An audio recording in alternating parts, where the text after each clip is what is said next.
Buenas noches, mi nombre es Mariana Salinas Hernández, soy aspirante a la licenciatura de Gerencia en Servicios de Salud por parte de la Universidad Abierta y a Distancia de México. El día de hoy les voy a presentar el tema de nutrición intrahospitalaria para paciente geriátrico. Este es una presentación enfocada a un protocolo de estudios que estuve realizando durante este tiempo, en el cual nos vamos a enfocar en la población geriátrica.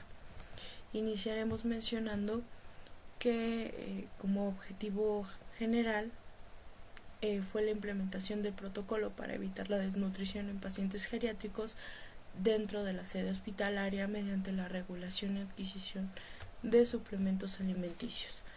Los objetivos específicos que se plantean de inicio pues obviamente van enfocados en estrategias actualizadas sobre el tratamiento y el abordaje de desnutrición en pacientes geriátricos y verificar si estas son un gasto necesario o no y si se deben buscar alternativas anexas para evitar la desnutrición en la sede intrahospitalaria, además de identificar si son o no aptos este tipo de suplementos alimenticios para todo tipo de pacientes, es decir, estandarizarlos.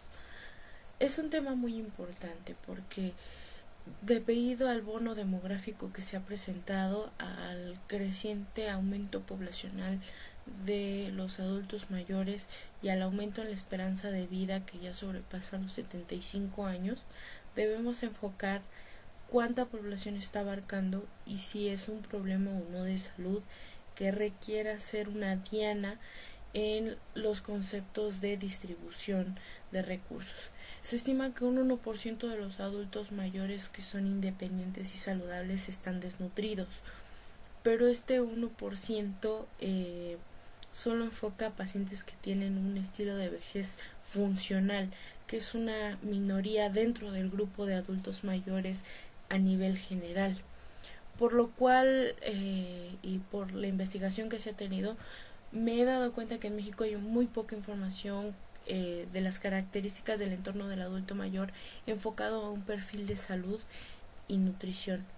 Por tanto, el protocolo va más hacia un abordaje amplio de los posibles temas, incluyendo las medidas higiénico-dietéticas y qué tan accesible puede ser en la contribución de un establecimiento, un estándar establecido de dietas o regímenes alimenticios. Dentro de los parámetros de selección para este estudio se tomaron 10 pacientes de edades entre 50 y 70 años con hospitalizaciones o ingresos recientes que tuvieran pluripatología, y con esto nos referimos a que tuvieran comorbilidades como diabetes mellitus, hipertensión o que hayan tenido algún otro tipo de enfermedad crónico-degenerativa y por ella tuvieran el ingreso. También que no tuvieran deterioro cognitivo y que hubiera un supervisor o un cuidador presente para que corroborara que obviamente los datos que se proporcionaron eran adecuados. Por tanto, utilizamos una herramienta básica en la procuración del adulto mayor que se utiliza sobre todo en la historia clínica geriátrica, que es el Minimal Nutrition Assessment. Es una evaluación nutricional, es una herramienta que nos ayuda no solo a saber si hay un riesgo latente de que el paciente no esté presentando las condiciones nutricionales adecuadas, sino también cuánto riesgo puede tener a presentar fragilidad. ¿Qué es lo que valora y qué es lo que se enfocó en esta visión? Pues valora de primera instancia la evaluación del estado nutricional, que podremos dividirlo como la primera parte del test, en el cual se tienen como 3 resultados. El primero, que sea un estado nutricional anormal, normal, completamente normal, que pueda tener un riesgo de malnutrición o que pueda tener ya como tal la malnutrición. Por tanto, notamos que dentro del corte de pacientes que teníamos, todos tenían abajo de 23.5 ítems del riesgo establecido y por tanto los ponían en riesgo de malnutrición. Se decide valorar la segunda parte del test y nos da un subtotal de, bueno, que valora 14 ítems y nos da un subtotal de 7 puntos, lo cual ya asocia completamente que tenían un estado de malnutrición ya establecido. Dentro de los resultados, para mencionar, este test se aplicó a 10 pacientes adultos mayores dentro del Hospital Ángeles Lindavista, que es el que nos permitió acercar y dar seguimiento a estos pacientes, y sus edades estaban en el rango mencionado de 50 a 70 años, entre los que resultaron concluyentes que las comorbilidades se asociaban a la pérdida de peso estandarizado y al enfoque que habían tenido con respecto a la edad. Algo importante fueron las preguntas que les voy a presentar a continuación. Como pueden ver en la gráfica, una de las preguntas más importantes era si había perdido el apetito, y esto enfocado al ingreso que se había tenido. Por tanto, los que más mostraron que había habido una inapetencia durante su estancia eran los pacientes dentro de 60 a 70 años, con una disminución notoria de la inapetencia. Y algo importante que no mencioné es que las comorbilidades en todos los pacientes eran básicamente las mismas. Entonces es importante checar que no solo por el grupo de edad hay ese cambio, sino también que cuáles son los factores que influyen que ese grupo de edad tenga más marcado una pérdida de la apetencia. Algo también importante fue que del 100% mencionaron haber tenido falta de apetito, pero por problemas digestivos. Y cabe resaltar que del 100%, un 70% decía que había sido más por problemas de la masticación. Y todos estos mencionaban que era por abolición de piezas dentarias. Y es correcto, la comida que se les brindaba a este tipo de personas no iba como tan de acuerdo a sus capacidades para masticar, para articular bien o para deglutir por completo, ¿no? Algo que nos permitía valorar si el paciente había perdido peso antes o si había sido después de su ingreso era el grado de dependencia que tenía el paciente. La pregunta era si vivían independiente en su domicilio. Es importante porque el cuidador genera un enfoque nutrimental que va de la mano con la procuración y qué tan dependiente puede llegar a ser o no el paciente de sus familiares.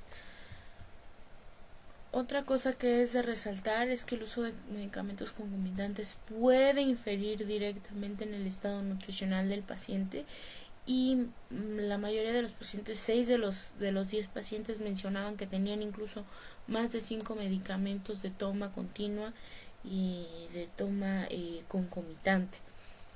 Y otra que era la evaluación del estado nutricional enfocado a distintos sistemas. En este caso la piel era uno de los más afectados y presentaban úlceras cutáneas o no, o alguna otra lesión semejante a ulceraciones o decapitaciones de las lesiones. Y mencionaron los pacientes que sí, que varias de estas no habían tenido un tratamiento adecuado. La mayoría de los encuestados mencionó haber presentado por lo menos una lesión dentro de su estancia o previa a la estancia, y ya dentro del hospital no tener un periodo de cicatrización adecuado. Algo que notamos mucho fueron los síndromes de desnutrición, los que se asocian completamente en las bibliografías y que realmente estaban presentando los pacientes. En este caso la sarcopenia fue la más notoria. La sarcopenia nos habla de una disminución del 3% o de 3 kilogramos de masa muscular magra o masa magra por década después de los 50 años. Entonces los pacientes sí tenían esa notoria disminución de la grasa magra y también de las movilidades que iban a presentar. Y es un síndrome bastante importante. Otro asociado a la anorexia es que sí mencionaban que tenían esa disminución previa a la entrada del hospital de la inapetencia, pero dentro de la estancia hospitalaria habían manejado junto a su proceso patológico de ingreso, que preferían omitir la dieta que llevaban habitualmente u omitir la dieta que se les estaba proporcionando dentro de la sede. Como conclusiones dentro de lo que se vio en el trabajo es que se necesitan sí más estudios dentro de la población geriátrica, sobre todo los pacientes que presentaban sarcopenia asociada a una estancia prolongada dentro del hospital, y que en estos casos sería necesario suplementos alimenticios aunados a la dieta. Otra de las conclusiones importantes es que la resolución nos indica una coadyuvancia de los suplementos enfocados a la dieta. Sin embargo, dentro de los hospitales no todos los pacientes reaccionan de manera adecuada y por tanto sería solo una medida en pacientes seleccionados, y en consecuencia pues los parámetros de régimen enteral y parenteral para el uso de estos suplementos pues no tienen una eficacia completamente demostrada como para aplicarlo a una población mayor. Por tanto, el estudio resulta no concluyente al 100%. Y bueno, les dejo aquí mis referencias, espero puedan consultar alguna de ellas, espero puedan consultar el trabajo final que se realizó y que viene en la parte de abajo del blog, que lo lean completamente y lleguen también a un criterio de si son concluyentes o no. Viene un poco más desglosado, vienen marcos teóricos enfocados al estudio no solo de protocolos nutrimentales, sino al estudio también del desarrollo nutrimental del paciente adulto mayor, cómo evoluciona y cuáles son los factores de riesgo que deberíamos estar procurando previo al ingreso y dentro del ingreso al hospital, y también el egreso del paciente para su reintegración a su vida cotidiana. Y por mi parte sería todo. Espero que les haya llamado la atención el tema y les den esa espinita de buscar todavía un poquito más. Muchísimas gracias.